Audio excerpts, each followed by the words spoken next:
Hey psychos, we hope you're having an amazing summer and giving yourself some much needed rest and relaxation. Me and Katie are taking a breather too, so we hope you enjoy this encore version of Business Psychos. See you in September. This podcast is intended for entertainment and informational purposes only and is not a substitute for professional advice, diagnosis, or treatment. The opinions expressed on this podcast are those of the Business Psychos and does not reflect the viewpoints of their current or former employers or clients. Thank you.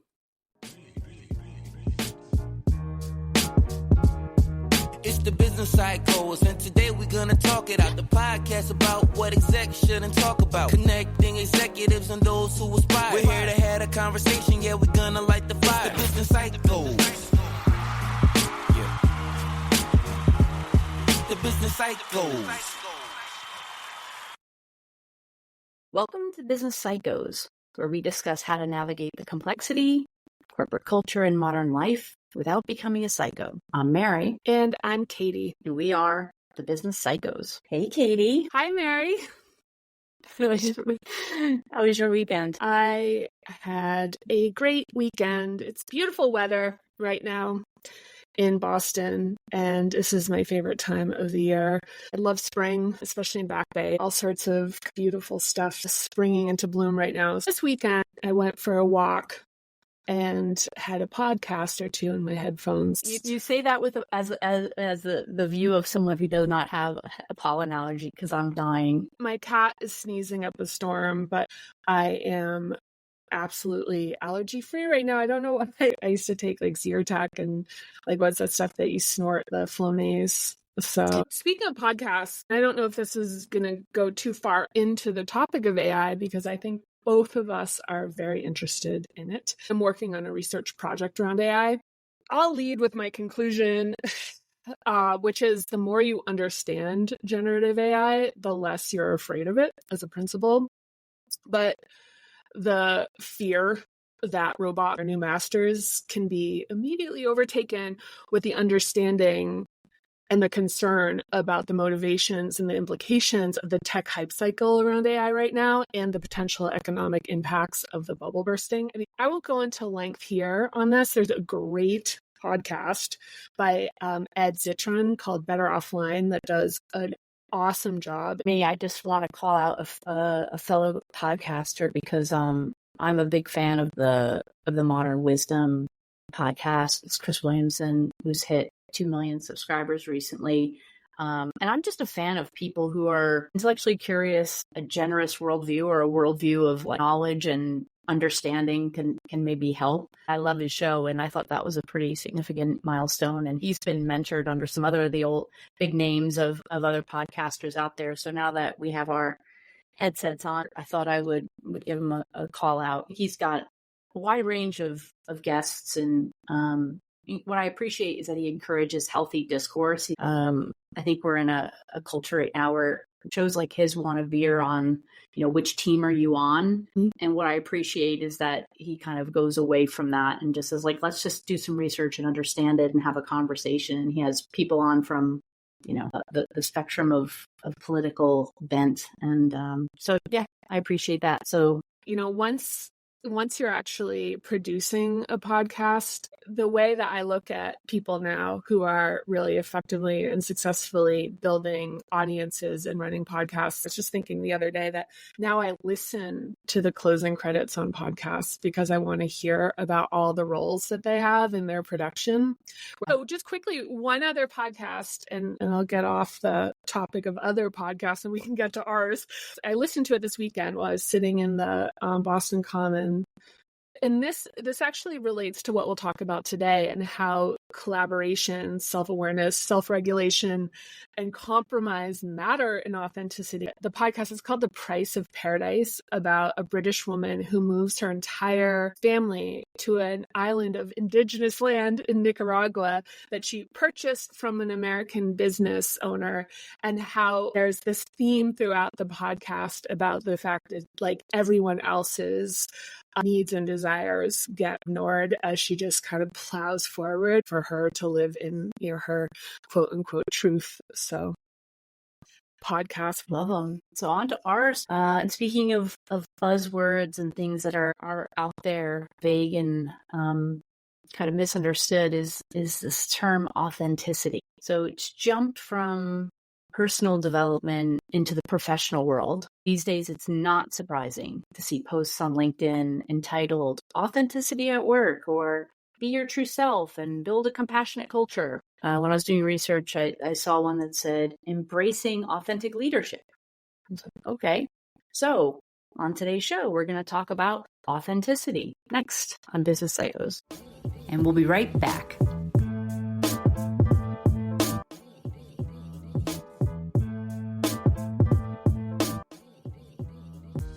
Hey, psychos!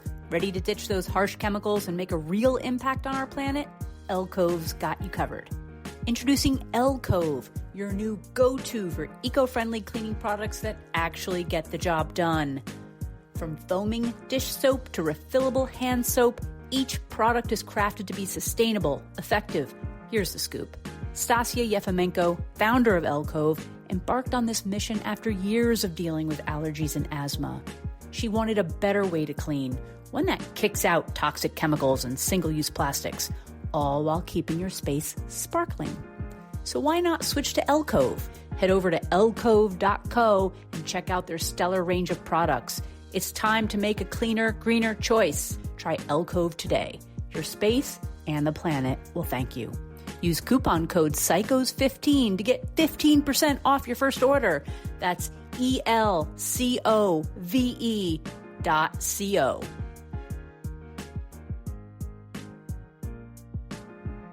Authenticity today we're talking about in a business context. The simple definition for this is the quality of being real or genuine. Katie, you and I talk about these types of things a lot. You know, I believe that knowing oneself fully is a critical part of personal development, self-actualization, growth, all that good stuff.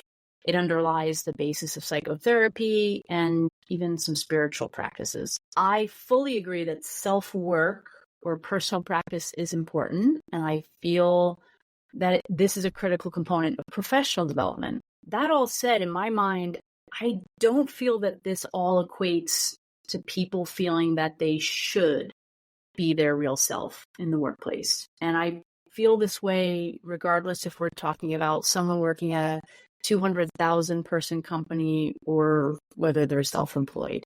I love stand-ups. I've mentioned that on a couple shows already. And I just happened to catch the recent Colin Quinn comedy show called Our Time Is Up. He has this great line in the show. It goes, "Nobody mentions that your authentic self isn't your best self." He said, "We keep trying to achieve something that's not the best you." And it was funny. And of course, there's lots of other stuff around it. But it struck me because I knew we had this episode coming up. And I thought, well, yeah, we all have our shadow and the things which make us rough and also human. But not all of it's good, right? If you watch someone's behavior in traffic or when their flight's canceled, authentic, sure, but not always good behavior. And I'm there too. I've certainly experienced this. I think the fact that we can all be jerks sometimes is a point which is notably absent in most of the discussions around authenticity that I'm seeing, particularly at work, right? I think that in interpersonal, realm is somewhat different. I view it as like the point is to see your authentic self and where the improvements are necessary and then to focus on them.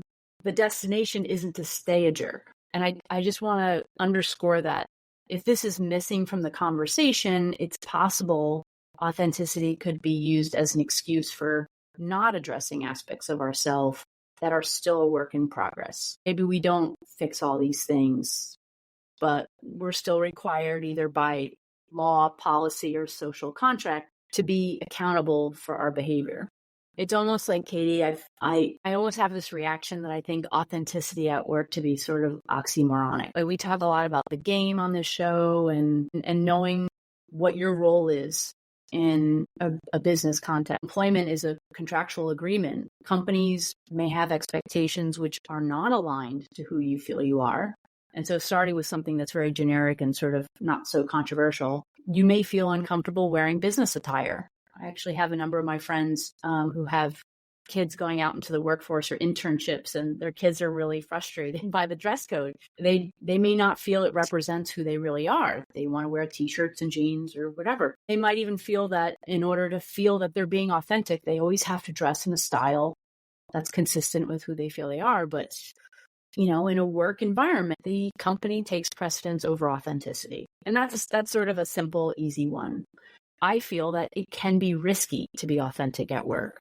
Your company is not your family, and your colleagues are not your friends. And it can feel tempting to express yourself without reserve or self-censure, where it may actually be in your better interest to protect yourself by keeping some of your personal self in your personal life. And I want to be really clear here, because I can imagine someone can pick up on some extreme examples. I'm not suggesting that you feel ashamed of who you are, or that it's okay to accept or collude with bad behavior in the workplace. So as another example that's ratcheted up a little bit higher from the dress code, let's take the example of sharing information about your family with your work colleagues. On one extreme, you can have an employee who doesn't feel comfortable sharing anything about their personal life. And I've had some people on my teams who have felt this way, actually. And on the other end of the spectrum, you may have someone who is so comfortable being open and honest that they share all the personal details, like divorce, healthcare issues, financial problems. My sense, Katie, is that most of us fall somewhere in between these extremes, that it might be worth employees considering whether sharing too much personal information could possibly negatively impact the reputation, whether that's fair or not. And last point would be that this is even more important for leaders. Yes, being genuine and honest and empathetic are all important, but leadership isn't friendship. And too much self-disclosure can weaken your credibility, undermine your efforts, and create political risks down the road. I would say carefully consider the balance between being genuine and accessible, but also recognize sometimes that sharing too much with others can actually create burdens on them that they may not want to deal with. So many important points there. And I imagine that, similar to our listeners, as you were talking, very evocative, a lot of ahas and like, yep, to what you're saying. Authenticity, although it's a buzzword, is not well understood. And it isn't about allowing every thought and emotion you have to be expressed. In fact, authenticity is about your larger values and being able to contextualize your feelings and beliefs in a larger picture that serves them. How I view my authenticity is that it's the active expression of my integrity. It involves the brokering between my self-expression and allowing others to do the same, which means there are concessions that ultimately need to be made, which can feel like self-censoring, hiding important parts of who we are, controlling our emotions, not causing harm through snap reactions. These can all feel like restrictions, but they're necessary as we broker self-expression as individuals, along with effectively functioning and connecting within relationships and groups of people. And a reason authenticity is more fun to talk about than do is that there are trade-offs. When we advocate for ourselves or offer contrary opinions to the status quo, there are people and institutions that will not like it. There's a reason you hold back, and it's related to safety. And there's no process of revealing our truth that doesn't involve the excavation of the concessions we were taught to make before we could consciously broker them. So allowing ourselves to express frustration, anger, the vulnerability of fear, big emotions that are painful or excruciatingly pleasurable is a first layer of accessing authenticity, especially if doing so has been suppressed, which it often is. I think this is what Colin Quinn may have been talking about. But this is not the final state of revelation. I often process my thoughts and feelings outside of work and relationships through my Parinama method practice. It's why I can provide clear thinking and leadership instead of focusing on how a situation serves or impacts me specifically. Lack of emotional regulation impacts our ability to lead. So to be effective with people, we need to meet them where they are, which involves adjusting our approach from one that prioritizes whatever is arising by way of our feelings and emotions to having the ability to expand our capacity and literacy with our thoughts and emotions. This is the kind of thing that becomes really clear, especially if you're responsible for the stewardship of a child's development. And being a boss ultimately is that you have to be capable of putting the needs of someone else before yours, especially when you're feeling highly charged by a situation. Part of this brokering is making the professional concessions for our larger values. So in the case of dress code, in office policy and work environment that are not aligned with our personal preferences, these can be concessions we make in the service of larger goals that align with our integrity. I think it was Oprah who said, do what you have to do until you can do what you want to do. If you are not clear about your larger values, making concessions with things like dress code and in-office policies they'll be overly wrought. If a work environment is not a fit, it isn't a fit. And rather than becoming bitter about it and becoming toxic for people who need to make it work, we want to focus on the path forward. And this is a level of executive functioning that really separates people relative to their seniority and professional maturity. So as far as authenticity and integrity at work are concerned, I don't think I was capable of playing the game effectively until I understood my underlying behavior patterns and could recognize patterns in others and regulate my emotions. Before I was capable of these things, I had a lot of emotions, which I rationalized with beliefs, the kind of stuff that can be easily mistaken as authentic, in air quotes, just because they're overwhelming and strong, but are actually just emotional dysregulation. And just as a side note, I've negotiated or been clear about my dress code and other lifestyle considerations in the last 3 full-time roles and also with clients. And for the most part, I'm really clear about what they can expect from me. For example, I'll wear high-end athleisure when I'm not client-facing. I've set the expectation that I don't clock in until 9:30 because of my practice. I've set limits on the complexity of the advising I'm willing to do on a project, and I've required furnished housing to be provided within walking distance of the office. And whether this is relatable or not, on the other side of that, I have invested tremendous sums of money to have very expensive clothing to attend pitch meetings and be able to project level of success and composure for enterprise level clients. The idea of being authentic as far as, stepping into a boardroom and being like, look, I got to be me, and you're wearing a sweatsuit. It's like, sure, you can be you, but the fact of the matter is back to the accountability for what the outcome is. You have to realize you're going to pay with how seriously they're able and willing to take you. And can we look for a picture of an athleisure outfit in the 8 box this week, Katie? For our listeners who haven't picked up on this brilliant marketing that Katie has put together, we dropped a bunch of clues about what's in each of our episodes. I'm just going to drop a little hint that there might be a little picture of a really trendy tracksuit in there this week. I thought you were about to propose a line of Business Psycho's athleisure work clothing line. Sponsored. Is that next for us? At least merch. You roll into work wearing anything that says Business Psychos on it, and you've certainly stepped into your authenticity in a major way. You're ready to see what the repercussions are for expressing yourself. You're just walking around the hallway going, if you know, you know. At this point in time, I would advise against wearing anything that said Business Psychos to your job. So, case for being authentic. So here I go. We have chances to learn how to better professionally align ourselves as our career progresses if we choose to take them. For example, I worked for a massive pharmaceutical company and found the focus on following orders over being effective to be infuriating, especially since my income was tied to it. I was in sales, and following a call list that didn't work in my territory drove me nuts. And it meant more work for me. which is my pet peeve.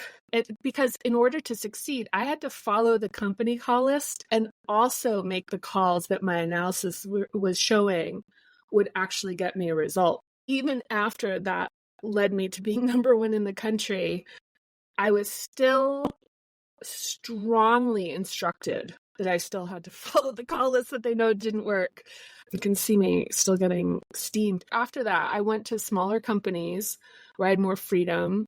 Then I moved to tech growth companies, which was a natural match for my drive and innovation. And every time I left a company, I would iterate. I'd create a list of around 3 qualities my next company had to have, having learned something about how to identify the best possible fit for myself from what I didn't like about my previous roles. Things like size and stage, certain qualities of the culture, what I needed for my development, qualities in my boss and leadership. As I learned more about myself through my professional experiences, I would get better at identifying alignment.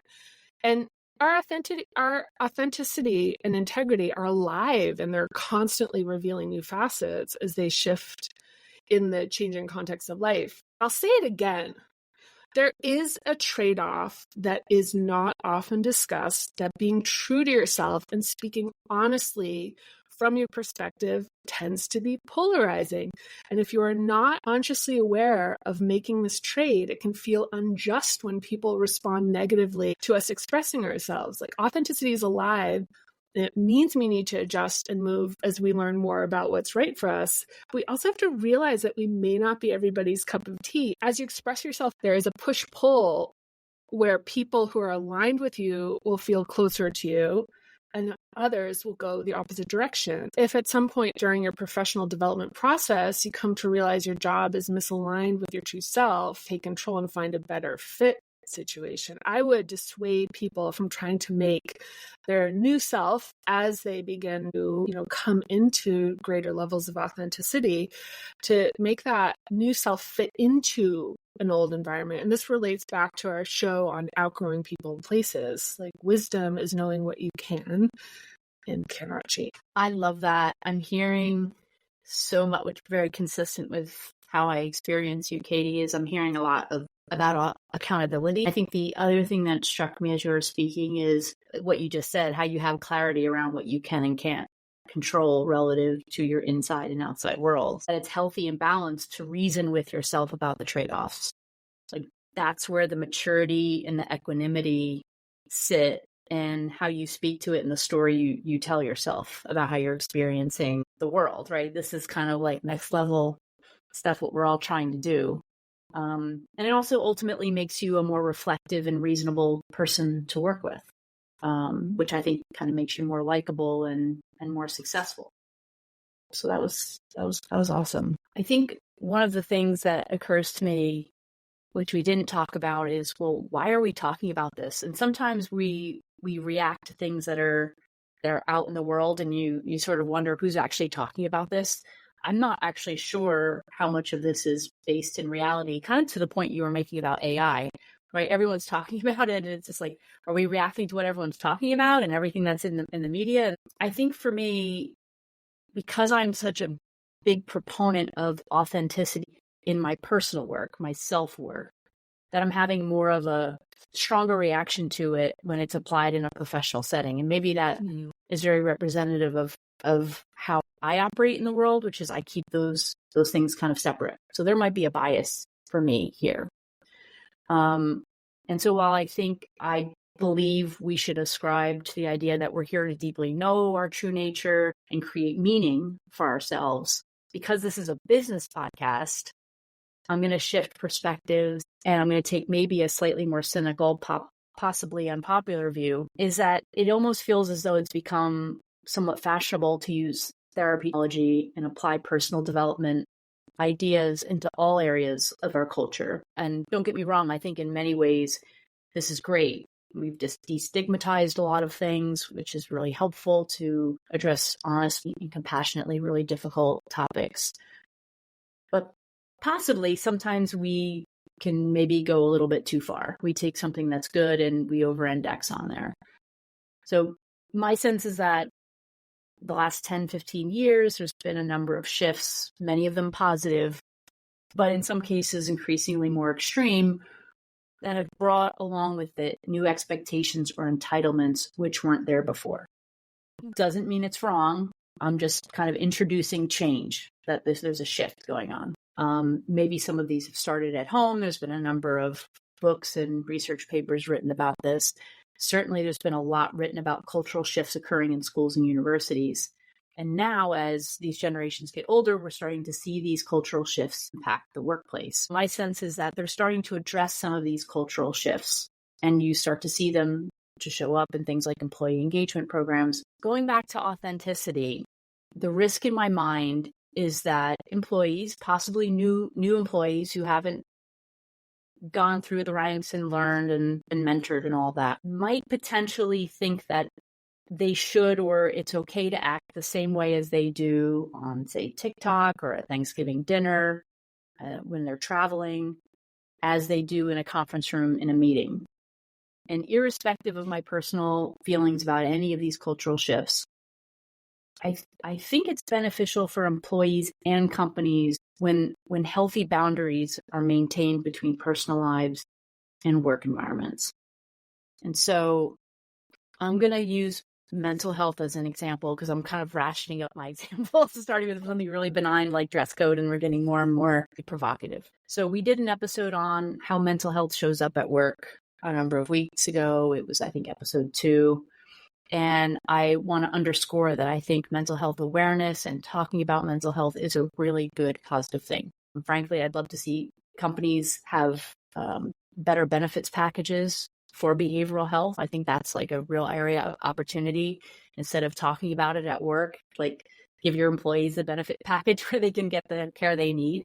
Many, if not most of the clients I see in my advisory work have programs on mental health awareness.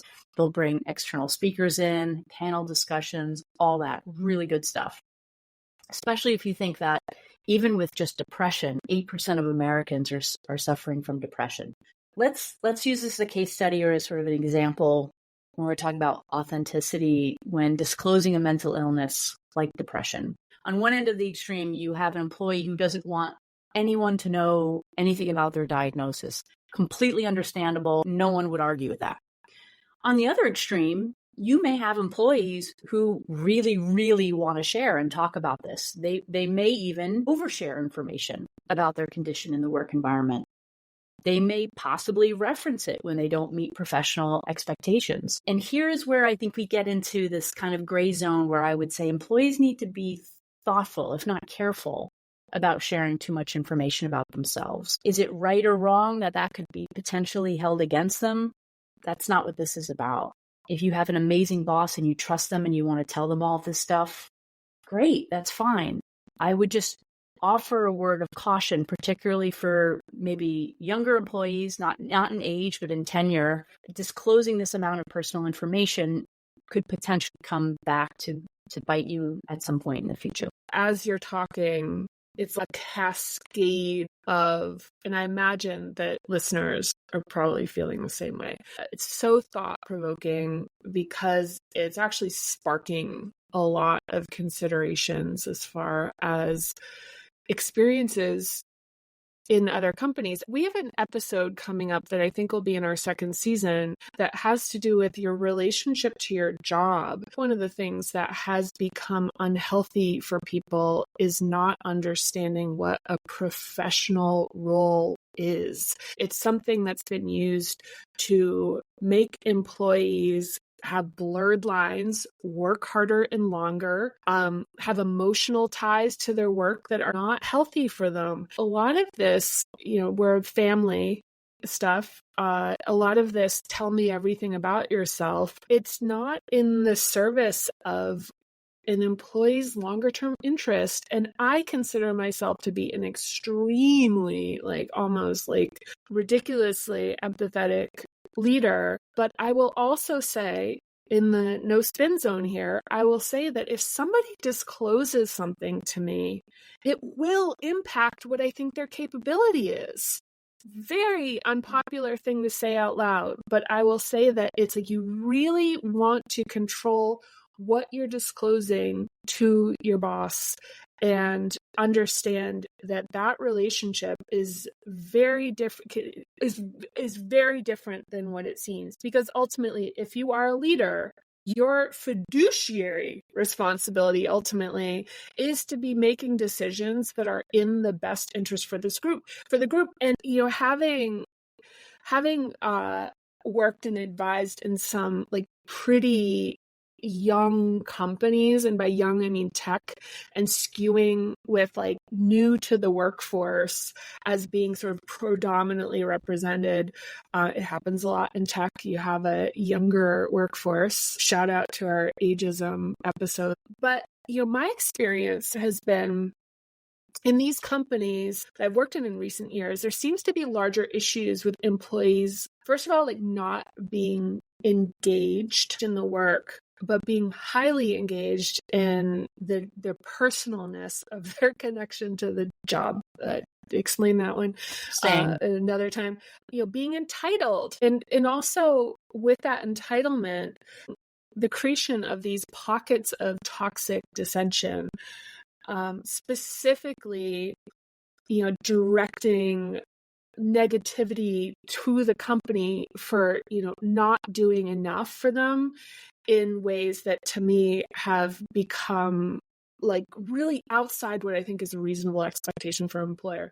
And just to backtrack me as a reference point, anyone who has ever worked for me would say like, God, I am probably on the outer limits in terms of being really interested in the deeper drives and getting a person to higher performance. So, with that being said, I think that is an area where I personally have overstepped what I consider to be some boundaries. That's something for me to think about. When I work with an individual or an organization, my first conversation is about longer term goals and objectives, and finding what matters to the person or the organization. This way, it's easier for me to steer the behavior in the direction of what serves the larger motivations and align with the organization's goals.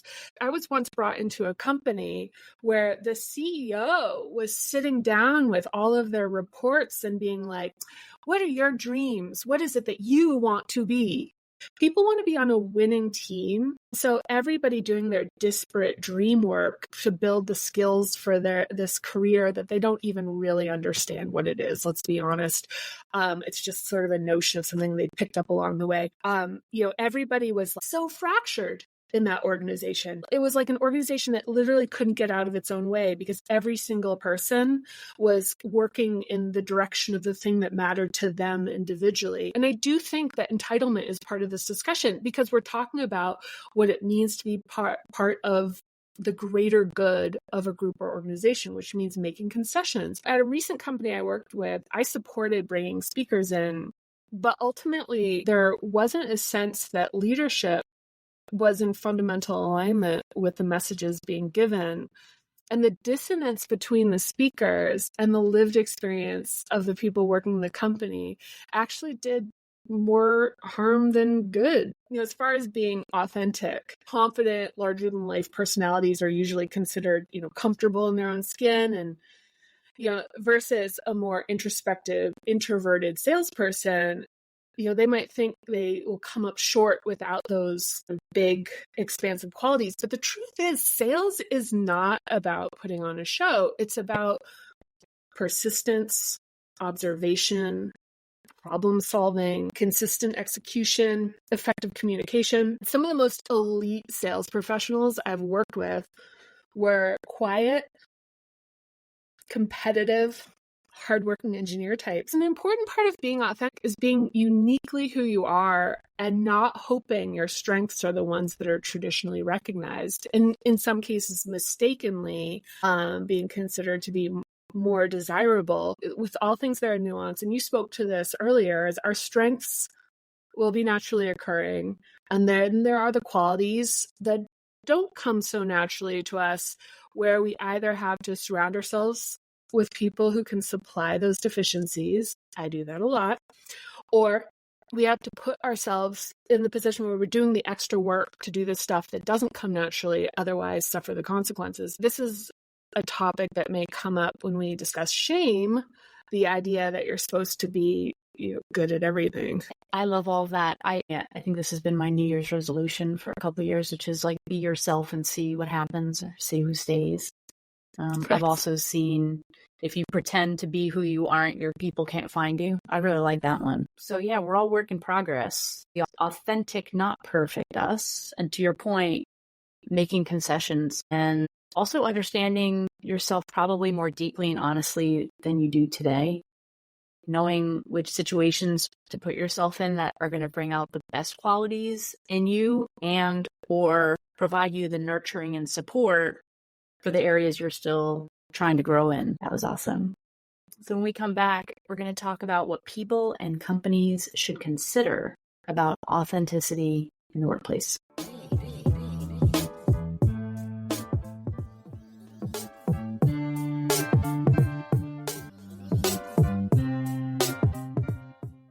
Talking about what employees should consider about authenticity at work. So Mary, I agree with what you said earlier. Spend time on yourself, get to know yourself. Choose a company that aligns to your moral and ethical compass. If something changes and causes an untenable misalignment, which it often does, especially if you work in tech, things change really quickly and unexpectedly. Develop a plan to address it. It's worth recognizing that it is a normal part of adult society for us to have different aspects of ourselves for different areas of our life. We will act differently and have different levels of disclosure with our parent, to our sibling, to our spouse, to a coworker, to an employee. This is an area where I can be challenging. I'm an intense person. I can blast people away without realizing I'm doing it because my internal environment is calibrated to high voltage. So my recommendation is for people to start by focusing on yourself, focus on being authentic with yourself. This can take a long time. Master this first, and then practice sharing this new awareness of yourself with your closest and safest personal relationships. Be protective of your authentic self. Mary, it reminds me of what we talked about in the show we did on outgrowing people and places. As you grow into your more authentic self, you need to be aware of the people who may not have the emotional capacity and emotional intelligence to see and accept you. And if they aren't authentic and don't know themselves, they may not be the right person to know you this deeply. Like, keep a healthy boundary between your authentic self and your closest intimate relationships and your casual friends, acquaintances, and professional colleagues. That's awesome. I love how these different topics are timed together. It's just all these little puzzle pieces, and it is complicated and nuanced. It's not so straightforward as one would read on LinkedIn in a blog post. Right. We're all figuring this out at the same time, and we're talking about it, which is great. And of course, in companies, we're talking about it as well. And from the company's perspective, they're hearing everyone talk about it. They're experiencing different things in the workplace. Their employees have different questions, concerns. I think that this is just one example of those aforementioned cultural shifts where they're starting to collide with other profound changes in the workforce and in the labor market more broadly. And my view is that this is a top of the house issue. And I say that coming from larger environments, but sort of your senior leadership team needs to be engaged in this topic. It needs to be discussed as part of an organization's overall strategy and evaluated through data. This is an area where companies should look holistically at their culture, HR policies, procedures, your employee engagement programs. Ensure expectations are clear and consistent. You hinted at it earlier, Katie. Employees could become confused if their company is heralding the importance of authenticity while also having prescriptive in-office requirements, dress codes, behavioral guidelines. Employees are, and they will continue to be vocal about any contradictions. So organizations should be proactively ironing these things out, make sure there's no confusion before they could potentially become larger issues. One of the things, Katie, I've seen in both my advisory work and at organizations where I've seen large scale change programs that have cultural or a lot of behavioral impacts is underestimating the difficulty. Any changes in this space, these initiatives, they should be run and sponsored at the operating committee level, your senior group, with participation across strategy, HR, risk, legal. And the programs themselves, they should be run by people with organizational change experience in particular. So related metrics like employee sentiment, adoption, sustainability, they should be tracked and managed at the top of the house with all your other key business metrics. I won't get too tactical. I love it. I love getting really tactical. So I'm gonna hold off. Sometimes there's so much pressure. People are responding on LinkedIn and, hey, we need to do something. Let's push some initiative out really quickly.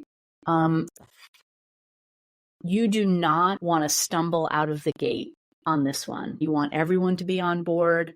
Not doing so can really undermine efforts. I really see this as very similar and potentially the next return to office controversy.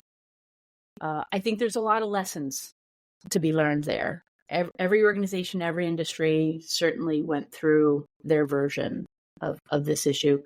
Employees were, and in many cases continue to be, strongly opposed to the revoking or scaling back of work from home policies.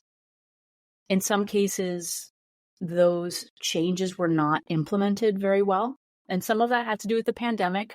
So the pandemic was a big surprise for us all, and then we had to react. And then there was this rush to return to normalcy. And in some cases, changes to in-office expectations occurred on the back of the return to office from the pandemic. There was obviously lots of very strong opinions, but where those changes were not implemented well, it only fueled the bitterness and discontent. And so you start to see in your metrics spikes in employee assistant program activity, accommodations requests, leave of absence, and certainly even regrettable attrition. But in addition to that, and this is another episode we're going to do in the future, there was a lot of quiet quitting behaviors and impacts to productivity and work quality. So this is something that companies should be thinking about and have ironed down. I think, Katie, that this is going to be another topic that's going to continue to unfold and evolve over time, and it will be interesting to see how. Awesome. Well, Mary, I could agree. I'm like soaking that in because I think this conversation is having it this way where we're being really candid about the reality of it without glossing it over, sugarcoating it. You know, I can't wait to hear what our listeners think. Mary, thank you for another amazing conversation. So thank you, Katie. I love talking to you. I always learn every time we have one of these conversations. You have a great perspective. I too am really excited to hear what our listeners think and where people are coming from, and maybe there's some nuances for different industries or different roles. I'm really curious to know more. Yeah, I'm really looking forward to it because if the listener's experience is anything like mine, we prepare for these episodes quite a bit. And while you are talking, Mary, there is like a whole new flood of like thoughts and insights and recollections that come through. So I would imagine for folks who are just coming into this, that it would be, particularly evocative. So we really want to hear from you. It means so much to us to know how people are responding. We just recorded our first episode, which was a listener suggested topic. So we also want to hear what you want us to be talking about. So that's it for today. Bye for now. Thanks for tuning in. Did you find this episode interesting? Please take a moment to rate and review us on YouTube or your podcast platform of choice. Your feedback not only helps us improve, but ensures you never miss an episode. Plus, your support helps us reach more listeners and bring you even more great content. Oh, and don't keep the good stuff to yourself. Share the love by sending this episode to the folks in your life who might benefit from it. We love building our community and would be thrilled to have them join us. Can't get enough Business Psychos? Get news, behind-the-scenes content, and random commentary, not to mention pictures of Katie's cat, by following us on Instagram and Facebook at Business Psychos Pod. Thanks again for listening. Tell us what you really think, Katie. Don't hold back. Come on, I feel like you're holding back on us. What do you think about this? Oh my God. You always keep your cards so close to your chest. Listeners, if we could only get Katie to open up, I think we're going to get there. Don't worry.